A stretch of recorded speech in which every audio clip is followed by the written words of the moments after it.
Alright, so I've been telling you guys for weeks now that Biden's flagship social spending bill, the Build Back Better agenda, is dead, okay? And it has been dead in the water for a long time for many different reasons that we are going to get into today. But reason number one is this motherfucker right here, Joe Manchin, the millionaire coal baron from West Virginia, whose favorite thing to do seems to be taking giant dumps on working class Americans. So he basically, in this clip from Fox News of all places, he basically went out there and put the final nail in the coffin on Biden's entire agenda. So let's go ahead and hear some of the bullshit arguments that he had to put on full display right here, and then I'm going to get into some takes from progressives and where all of this incredible shit show of a negotiation process, if you even want to call it that, went wrong. So let's go ahead and hear from Joe Manchin. Now, Democratic Senator Joe Manchin of West Virginia. Senator, welcome back to Fox News Sunday.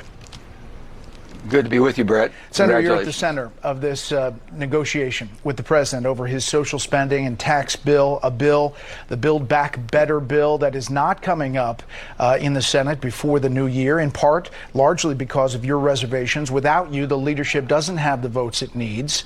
So today, right now, what's the state of play?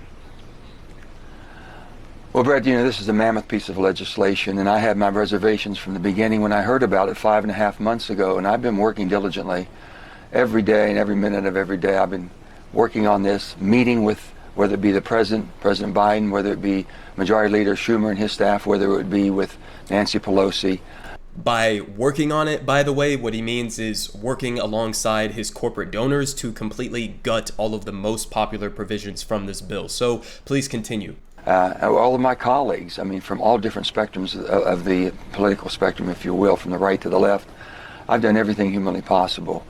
And my concerns I had, and I still have these concerns, and where I'm at right now, the inflation that I was concerned about, it's not transitory, it's real, it's harming every West Virginian. It's making it almost difficult for them to continue to go to their jobs, the cost of gasoline, the cost of groceries, the cost of utility bills. All of these things are hitting in every aspect of their life. Okay, let's take another pause here, okay? Let me tell you exactly why this rhetoric right here is absolutely demonic, okay? This motherfucker, Joe Manchin, is doubling down the pain that his voters or his constituents in West Virginia are going to feel due to inflation. Why do I say that? Because he wants you to believe that all of this inflation that we have been seeing throughout the American economy and really throughout the entire world, he wants you to believe that it is because the federal government gave too much stimulus to working class Americans, okay? Keep in mind, we have not had, outside of, the child tax credit, which Joe Manchin himself wants to completely obliterate as well, outside of the child tax credit and the one-time $1,400 stimulus check that we got at the beginning of the year, those are the only times that the American people actually got some degree of crumbs in stimulus. Now, Joe Manchin wants you to believe that those crumbs are the reasons for inflation, okay? When all of the evidence, all of the data that I've covered on multiple different videos on this channel shows otherwise, okay? A number of different reasons for inflation that Joe Manchin doesn't mention right here are things like this: capitalism, okay? Corporations are using the inflation narrative as an excuse to raise prices and make fatter profits, and it's making the problem worse. So a vast majority of these biggest companies, these billion-dollar corporations within the United States, are making record profits right now. If they're not making record profits, they're making enough to sustain themselves, all right, without significantly raising prices. But you see here, the incentives that are baked within the capitalist system mean that they will weaponize this narrative of inflation that corporate ghouls like Joe Manchin are pushing. They will weaponize that narrative in order to artificially jack up prices to inflate their profit margins at the expense of average people who are going to have to pay those inflated prices. And again, this isn't necessarily because they are facing, increased supply side costs and so they had no choice but to raise prices for the consumers. No, that is not the case. In many different sectors of the economy, it is an entirely artificial inflation that we are feeling. It is not due to too much stimulus to working class Americans. And to the extent that it is not just due to corporate greed, it's also due to things like the supply chain getting completely fucked by, a global pandemic that has been raging for multiple years now. The supply chains have gotten absolutely fucked, and partially because of corrupt politicians like Joe Manchin, a lot of American manufacturing has been exported overseas to places like China, and because we don't have that manufacturing potential here, our supply chains are reliant on a lot of that foreign manufacturing that has again been disrupted because because of the fucking global pandemic. So Joe Manchin doesn't mention either of those things. He just wants you to believe that it is because we got, what, a stimulus check at the beginning of the year? I mean, come on. It's just completely ridiculous. And the reason why I say that it's, doubling down the pain that West Virginia voters will actually feel as a response to inflation is because not only are these, stimulus bills that are going to help working class Americans, not only are they not going to worsen inflation, but they would actually help people to deal with inflation, okay? Part of what's in the Build Back Better agenda, whether it's Medicare lowering prescription drug prices, whether it's,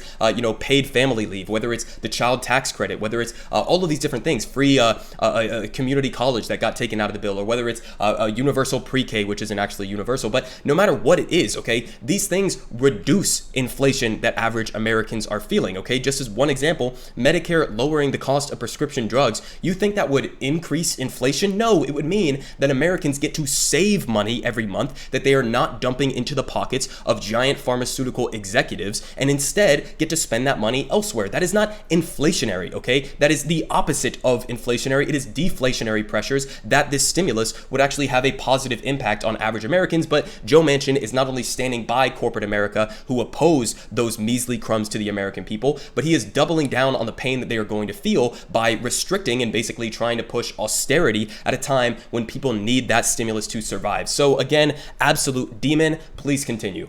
And you start looking at then you have the debt that we're carrying at $29 trillion.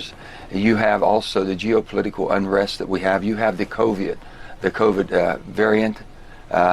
And that is wreaking havoc again. People are concerned. I've been with my family. I know everyone's concerned. Okay, so again, just a bunch of fucking mumbo jumbo. He doesn't have anything substantive to say. What? The COVID pandemic, geopolitical pressures, whatever the fuck that means, China or scary Russia is the reason why average Americans don't deserve to be able to keep their teeth in their mouths, I guess. Again, he's just making shit up on the fly because he is defending and towing the line for corporate America, and he can't just come out and say that. But this is Joe Manchin. We have known that this has been Joe Manchin since the beginning of these entire negotiations. And that brings me to the next point, which is some of these progressives who have been coming out and dunking on Joe Manchin, rightfully so in many cases. But in the broader picture, I'm going to explain to you guys once again exactly how progressives allowed themselves to be steamrolled by a completely bad faith actor like Joe Manchin. So first we have here People for Bernie tweeting out what Ilhan Omar had to say. She basically said, "We all knew that Senator Manchin couldn't be trusted. The excuses that he just made, I think, are complete bullshit," okay? And she is 100% right in this take.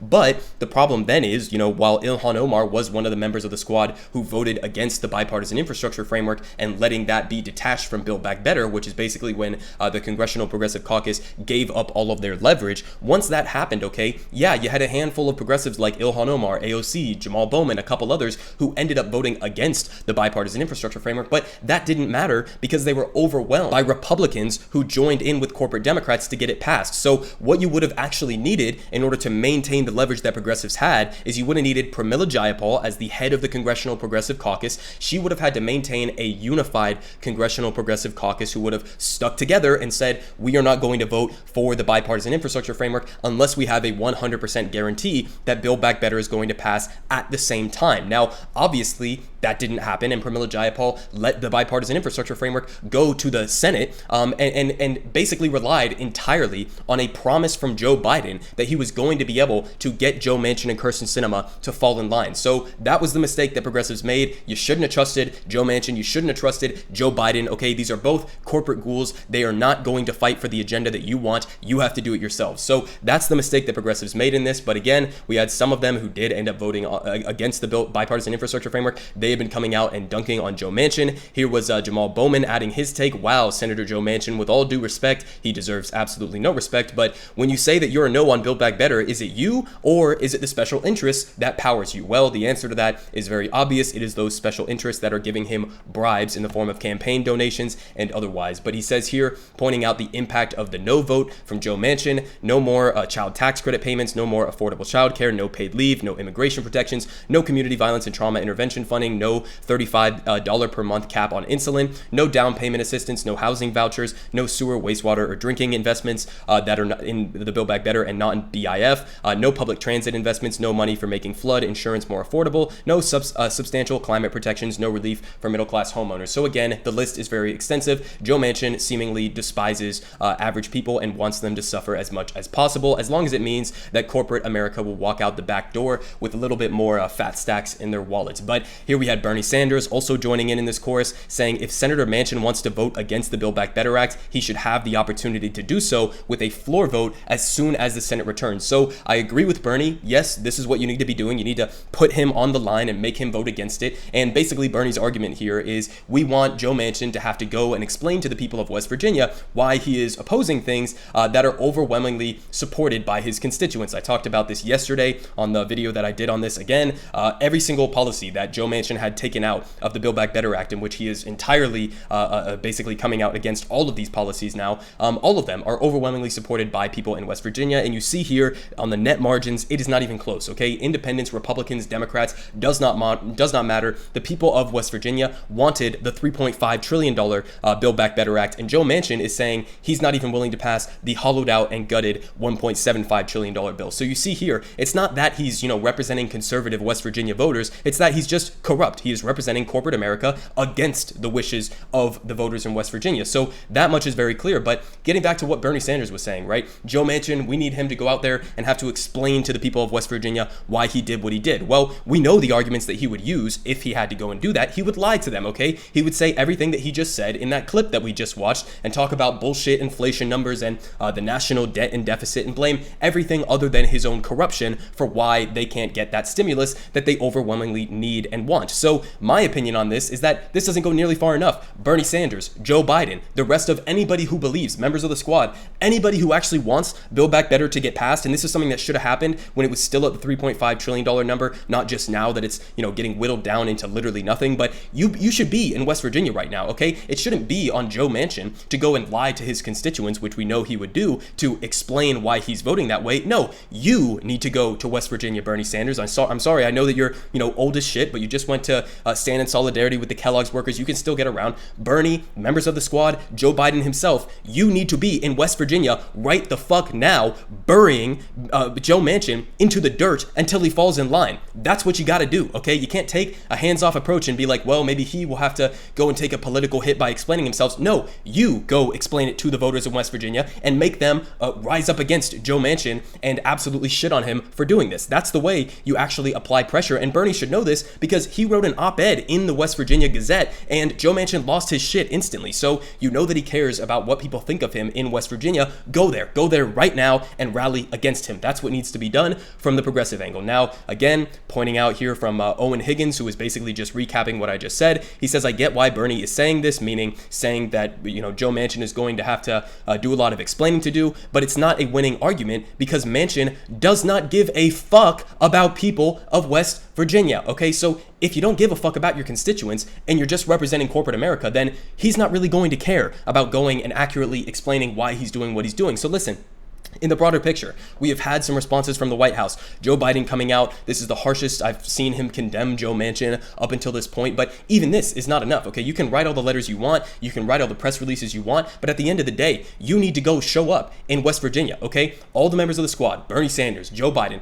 all of these motherfuckers need to be on a flight to West Virginia right now to pummel him into the ground until he falls in line. Anything short of that, and you are basically willing to let this entire agenda die at the hands of a single man or a couple people, whether it's Kirsten Sinema or Joe Manchin. But the playbook remains the same. And this is why it's so frustrating, is because we knew this from the beginning. And listen, it's not because I'm some political guru or I'm like a fortune teller or any of that, but the reason why I was able to tell you guys that Build Back Better was dead months ago is because it was obvious where the leverage was. It was obvious that progressives made a mistake by allowing these bills to be decoupled. It was obvious that they made a mistake by allowing the bipartisan infrastructure framework to leave the House without Build Back Better, okay? Those were the major mistakes. But on top of that, the major mistake is that they have not been going out publicly and using the main leverage that they have at their disposal, okay? Joe Manchin has the backing of corporate America. He even has the backing of Republican networks like Fox News and the Republican Party, okay? That's who Joe Manchin is. You as progressives, okay, meaning the squad, Bernie Sanders, etc.,